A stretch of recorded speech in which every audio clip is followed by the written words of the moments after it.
First contact and feasts. Dr. Juniper Hayes stared at the readings on her tablet for the third time, convinced the atmospheric sensors must be malfunctioning. The oxygen levels in Greenhouse Module 7 had dropped by 12% in the last hour, yet none of her experiments should have caused such a dramatic change.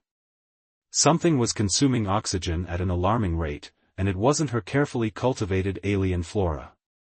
The research station orbiting Kepler 186f wasn't exactly known for excitement. Most days consisted of monitoring plant growth, analyzing soil samples, and documenting how various alien species adapted to artificial environments.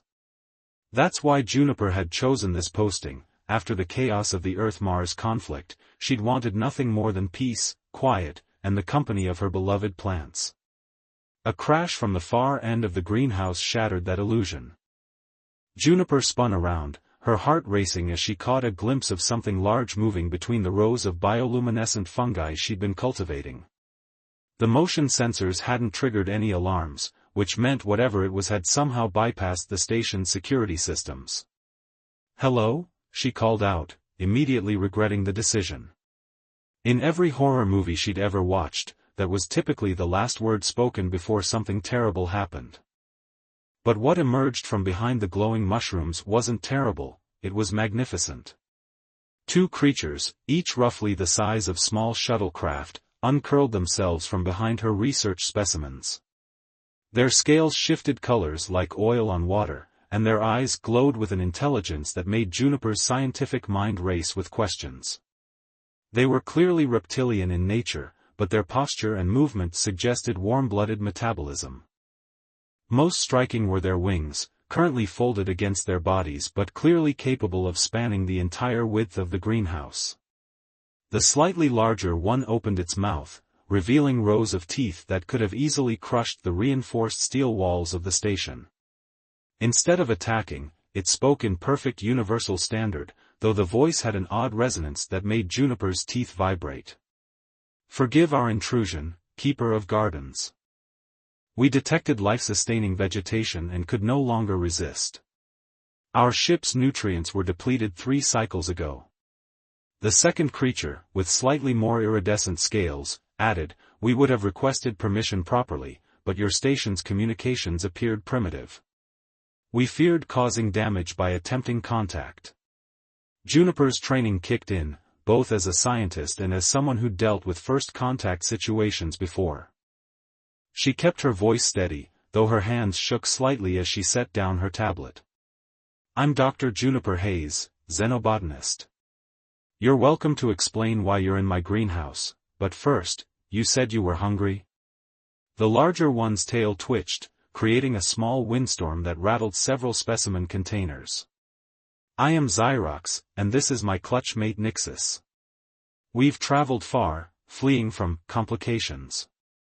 Our emergency landing protocols were not kind to our supplies." Juniper found herself nodding, already moving toward her experimental food cultivation area. "I think I can help with that.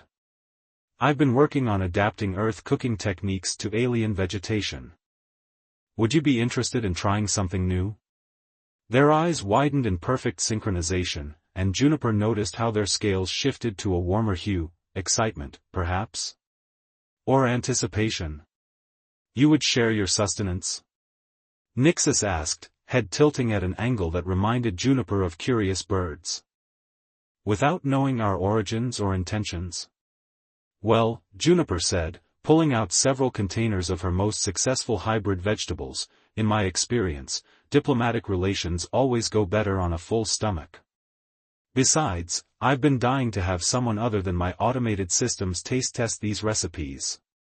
What followed was perhaps the strangest cooking session in human history.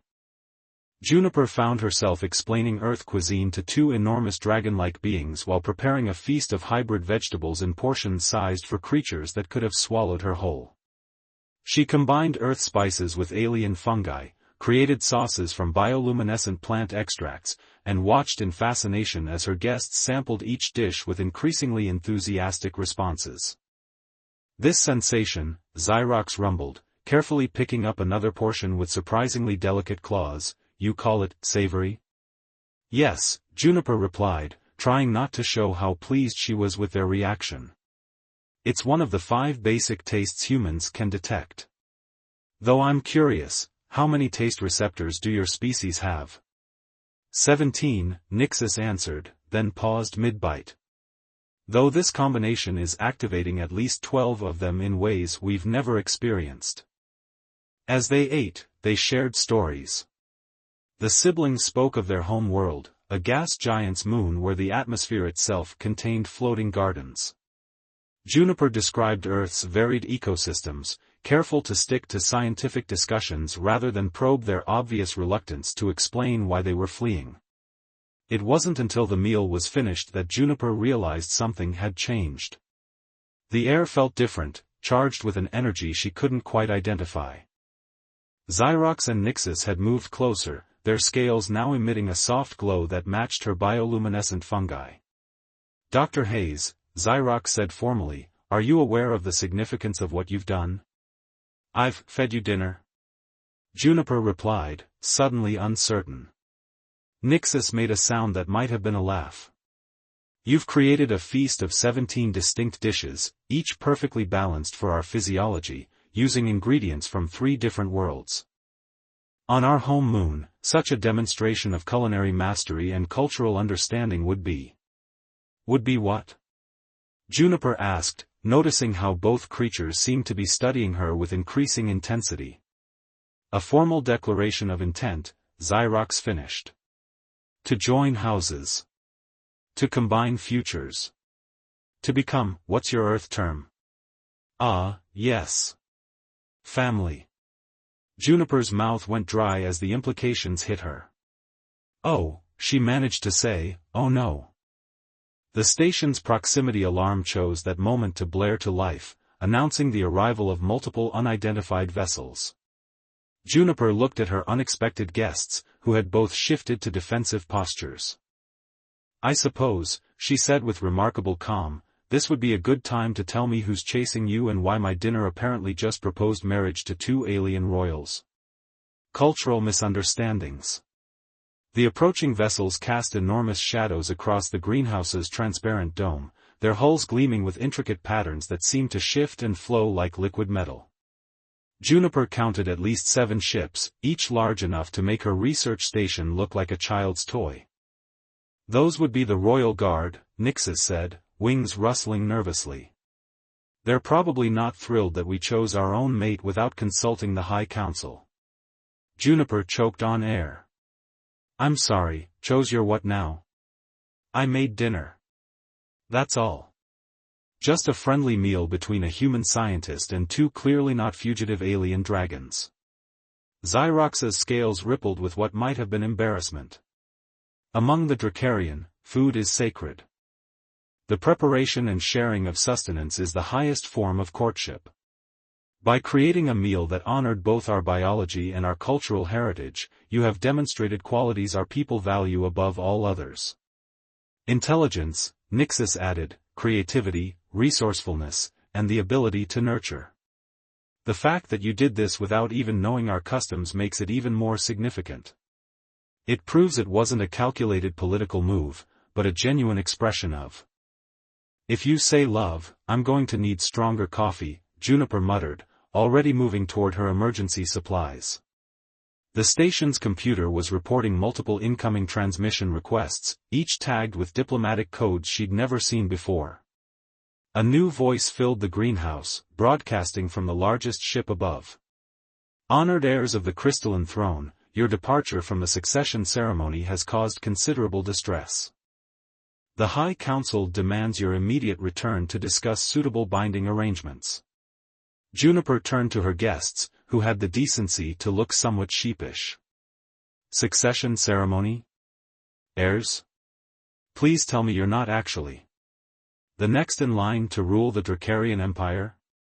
Xyrox finished. Which spans roughly 1/8 of the known galaxy and controls most of the premium trading routes. Well. We might have forgotten to mention that part, Nixus said. In our defense, we were very hungry, and your hybrid vegetation smelled amazing. The computer chimed again, this time with a priority alert.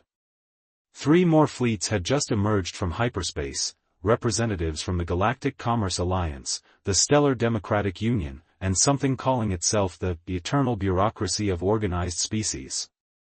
Juniper took a long drink from her coffee mug, wished it contained something stronger, and faced her unexpected suitors. Okay, let's back up. You two are royal heirs who ran away from an arranged marriage ceremony, found my station by accident, ate my experimental cooking, and now according to your customs, we're basically engaged. All of us? Together? That's a fair summary, Xyrox said. Though you forgot the part where your masterful use of earth spices with Centaurian mushrooms technically makes you a culinary goddess by our standards, Nixus added helpfully. Another transmission cut through their conversation, this one sounding distinctly less diplomatic. This is Admiral Vex of the Commerce Alliance. We have reason to believe the Dracarian heirs have initiated an unauthorized binding ceremony with a previously unknown species. This constitutes a violation of Galactic Treaty 7249-B regarding unregistered cross-species cultural exchanges. They can't actually be serious, Juniper said, watching as more ships continued to arrive. The space around her station was starting to look like a particularly aggressive parking lot. Oh, they're very serious, Xyrox rumbled. The Commerce Alliance has been trying to force a marriage alliance with our empire for generations. They won't take kindly to being outmaneuvered by a human scientist with exceptional cooking skills. Juniper began pacing, her scientist's mind already analyzing the situation from multiple angles. But that's ridiculous. I can't be legally bound by customs I didn't know existed. There has to be some kind of precedent for cultural misunderstandings in galactic law. Actually, Nixus said, consulting what appeared to be a holographic legal database projected from a scale on their neck, there are 17 precedents. All of them ended in either small-scale war or large-scale paperwork. The station shuddered as something locked onto it, probably a tractor beam from one of the larger vessels. Juniper's coffee mug rattled ominously. Right, she said, setting down her mug and straightening her lab coat. New plan. Since I'm apparently engaged to 2 alien royals and about to cause an interstellar diplomatic incident, I might as well do it properly.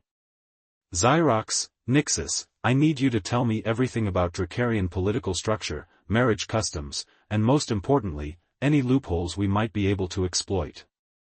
You're not going to try to deny the engagement? Xyrox asked, surprised. Juniper smiled, already pulling up station schematics and supply inventories on her tablet. Oh no. I'm a scientist. When presented with an unexpected situation, we don't run from it, we study it, understand it, and then figure out how to make it work in our favor. Besides, she added, watching as yet another fleet dropped out of hyperspace, I have a feeling that trying to back out now would only make things worse. That's surprisingly practical, Nixus observed. Most species panic when accidentally engaged to Dracarian royalty.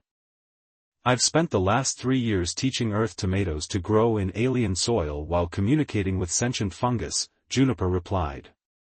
Practical is all I know how to be. Now, tell me, how do your people feel about improvised diplomatic feasts? As Juniper began rapidly organizing what would either be the most ambitious dinner party in human history or the start of an interstellar incident, she couldn't help but laugh at the absurdity of it all. She'd come to this station looking for peace and quiet, and instead found herself in the middle of a galactic rom-com with political thriller elements. The station's computer chose that moment to announce, warning. Multiple ships attempting to establish diplomatic docking protocols. Current capacity exceeded by 3,000%. Suggest immediate evacuation or expansion of dinner party venue. You know, Juniper said to her draconic fiancés as she began calculating how to multiply her hybrid recipes to feed several hundred diplomatic delegates, when I filed my last research grant application, I don't think preventing interstellar war through experimental cuisine would have made it past peer review. Both dragons made that strange laughing sound again, and Juniper realized with a start that she was actually beginning to find it endearing. Which either meant she was adapting well to the situation, or the lack of sleep was finally catching up with her. Either way, she had work to do. The fate of several civilizations might just depend on her ability to turn alien vegetables into a peace offering. Again. Imperial entanglements. Juniper's greenhouse had never been so crowded. What was usually a peaceful sanctuary of experimental botany had transformed into an impromptu diplomatic reception hall, with various alien dignitaries attempting to navigate between rows of sensitive specimens while avoiding the tail swipes of agitated dragon royals. "Your attention, please," announced a floating orb that identified itself as the voice of the eternal bureaucracy.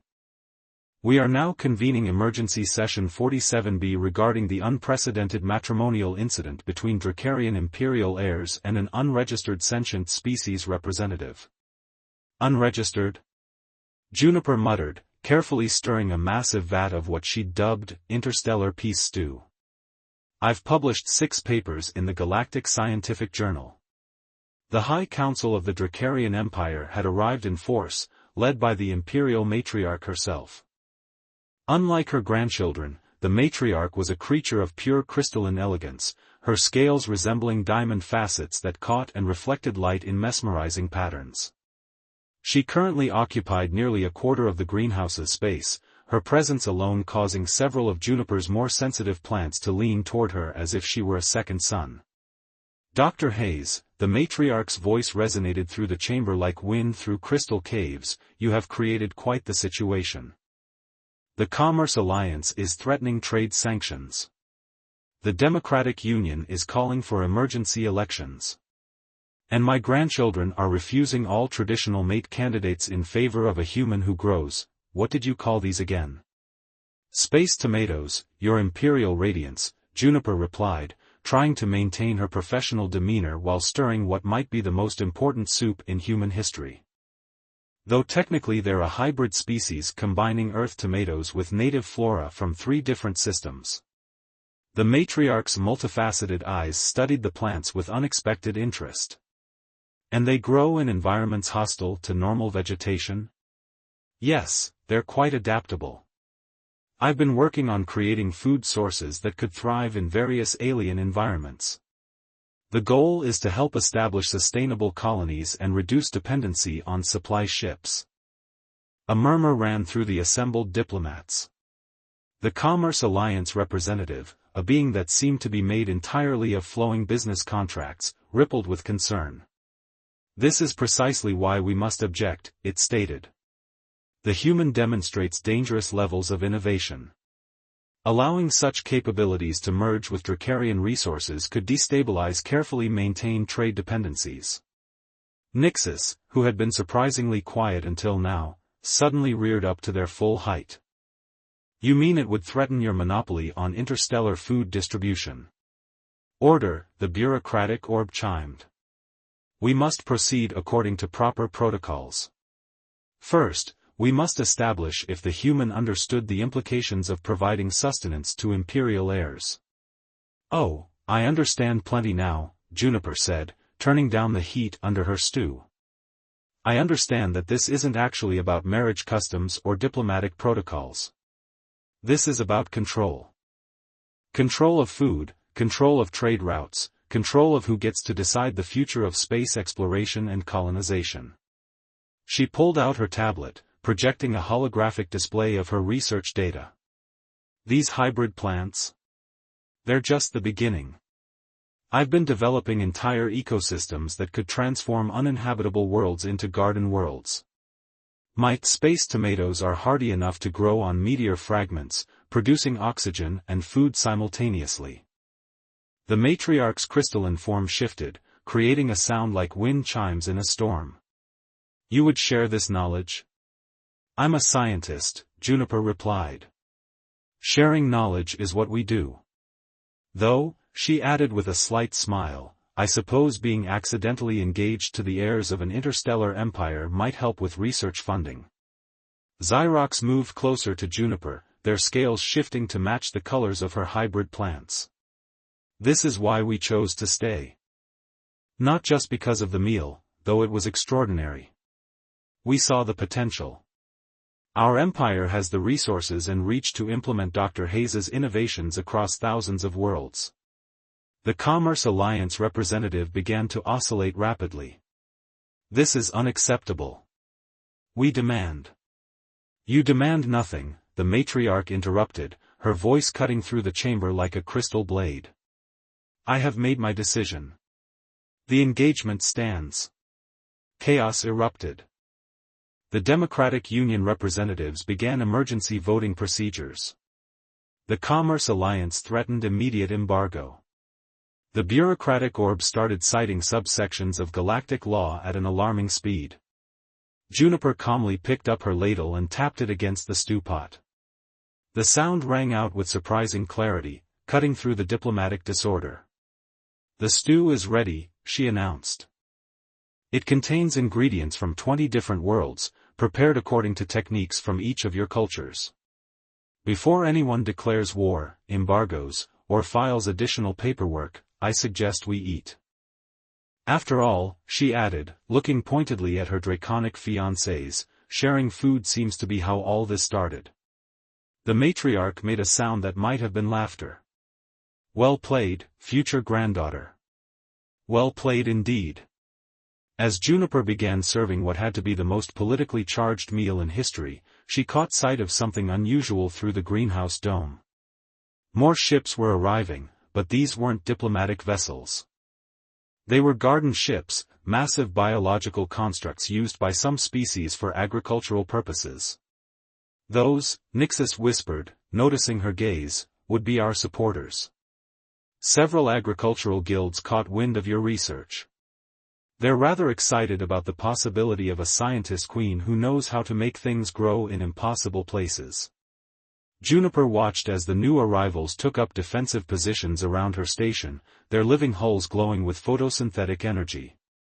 She had wanted a quiet life of botanical research, and instead found herself at the center of what might be the biggest shift in galactic agriculture since the invention of space travel. You know, she said, serving a bowl of stew to a particularly anxious-looking bureaucrat, I'm going to need a much bigger greenhouse. Diplomatic chaos. The next 12 hours aboard Research Station Kepler-7 went down in galactic history as the Greenhouse Accords, though Juniper's personal notes would later refer to it as the night everyone almost died over soup. As diplomatic tensions simmered alongside her experimental cuisine, the true complexity of her situation began to unfold. They're mobilizing their fleet, Xyrox reported, returning from a secure communication with their intelligence network. The dragon scales had taken on a stormy gray hue that Juniper was learning to recognize as worry. The Commerce Alliance is calling in favors from their military contractors. Juniper looked up from where she was teaching the matriarch's personal chef about earth herbs. They're willing to start a war over agricultural patents? They're willing to start a war over losing control, Nixus corrected, their tail carefully coiled around a cluster of precious seedlings. Your innovations threaten centuries of carefully maintained dependencies. Entire economies are built on controlling who can grow food where. The matriarch, who had yet to leave the greenhouse, chimed in with a crystalline sigh. The Alliance's power has always stemmed from artificial scarcity. They determine which colonies receive supplies, which worlds get terraforming rights, which species are allowed to develop agricultural independence. That's. Juniper searched for a diplomatic word and failed, completely messed up. A new alarm blared through the station. The computer's voice remained remarkably calm as it announced, warning. Multiple vessels entering weapons hot status. Detecting energy signatures consistent with planetary-scale terraforming equipment being repurposed for military application. The bureaucratic orb spun in distress. This exceeds protocol. Weaponized terraforming technology violates 17 different treaties. 19, actually, Juniper corrected absently, already moving to her research terminals. I've studied all the terraforming treaties. Had to, for my work. And if they're modifying terraforming equipment, that means. Her fingers flew across the controls, pulling up complex chemical analyses. It means what? The matriarch asked, leaning forward with interest.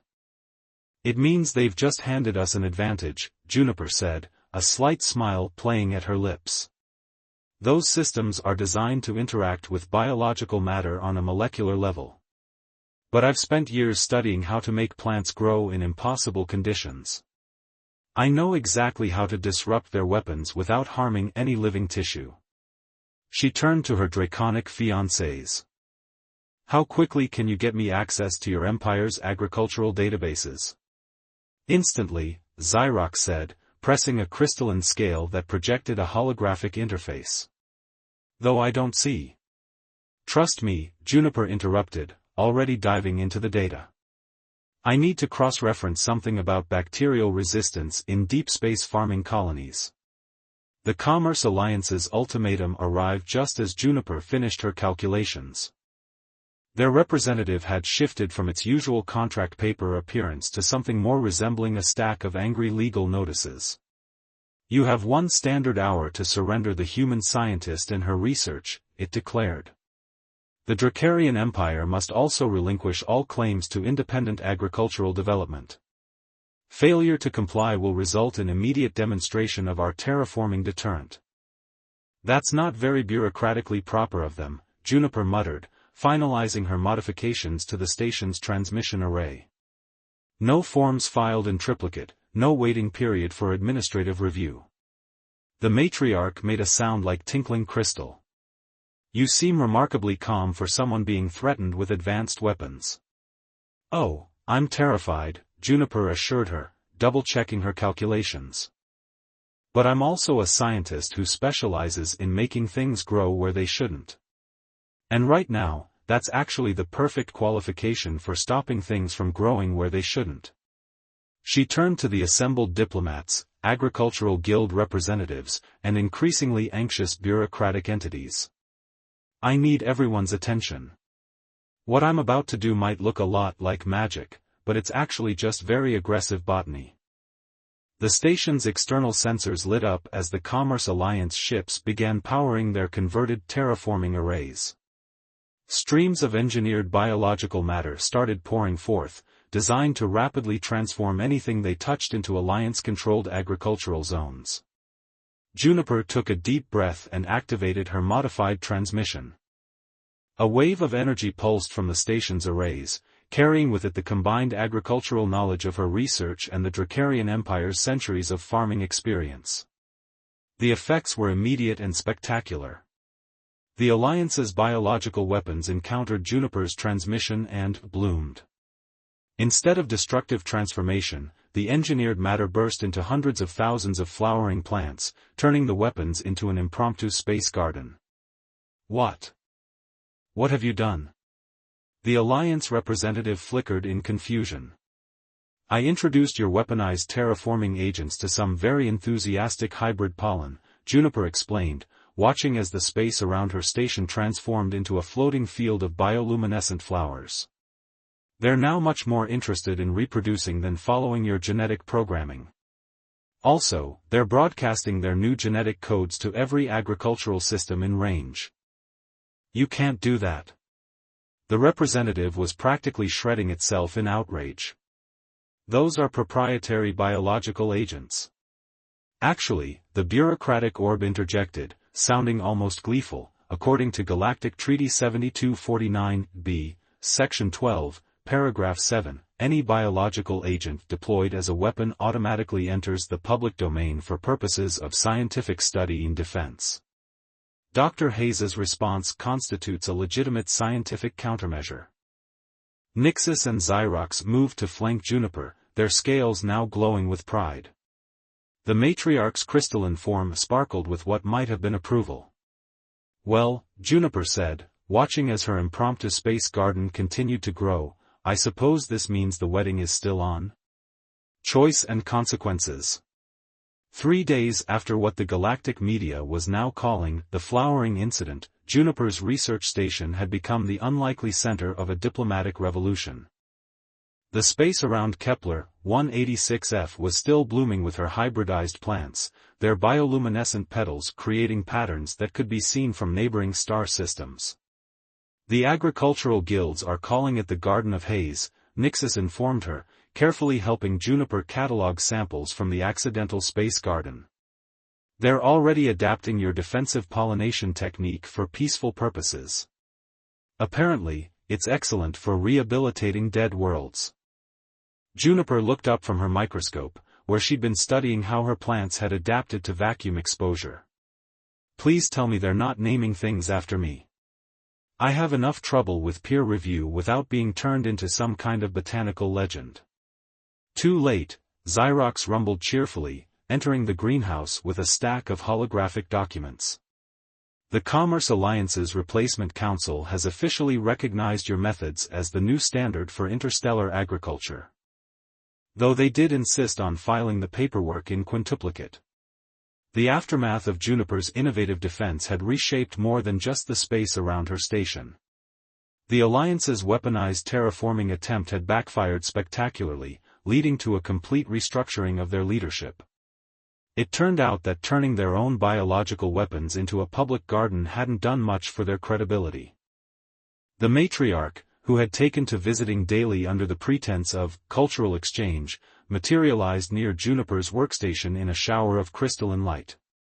The final treaties are ready for your review, future granddaughter. Though I suspect you'll find the agricultural provisions particularly interesting. Juniper accepted the document crystal, watching as it projected its contents into the air. Full sharing of botanical research across all member species, unrestricted access to terraforming technologies, and wait, what's this about a Grand Scientific Council? Ah, yes, the matriarch's facet sparkled with what Juniper now recognized as amusement. The Dracarian Empire has always been led by those who understand the importance of nurturing growth. Traditionally, this meant our connection to the great space forests of our home world. But perhaps it's time for a more scientific approach. You want me to help lead a scientific council?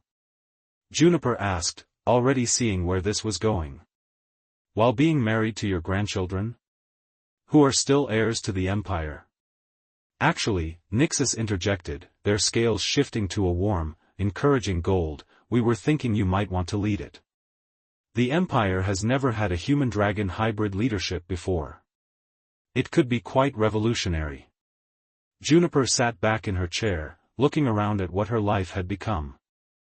Her quiet research station now hosted daily diplomatic meetings. Her experimental greenhouse had turned into a symbol of interstellar cooperation. And somehow, her accidental engagement to 2 dragon royals had evolved into something that felt surprisingly right. You know, she said, a smile tugging at her lips, when I applied for this posting, the job description just said, must be good with plants. The matriarch chimed with laughter. And look how well you've exceeded expectations. You've not only grown plants in impossible conditions but cultivated peace in equally barren soil. A notification chimed on Juniper's tablet, another research request, this time from a collective of species she'd never heard of. They were interested in adapting her hybrid vegetables for gas giant environments. Next to it was a message from the agricultural guilds, asking about apprenticeship programs. I have conditions, Juniper said finally, looking at her soon-to-be family. The research station stays independent. Any student who wants to learn, regardless of species or system of origin, gets a chance. And we focus on sharing knowledge, not controlling it. Already included in the treaties, Xerox confirmed. Along with provisions for expanding the station into a full research institute. And, Nixis added with a dragonic grin, we've arranged for importation of something called coffee plants. We heard they're essential for human scientists. The bureaucratic orb, which had taken to hovering near Juniper like an anxious satellite, spun excitedly.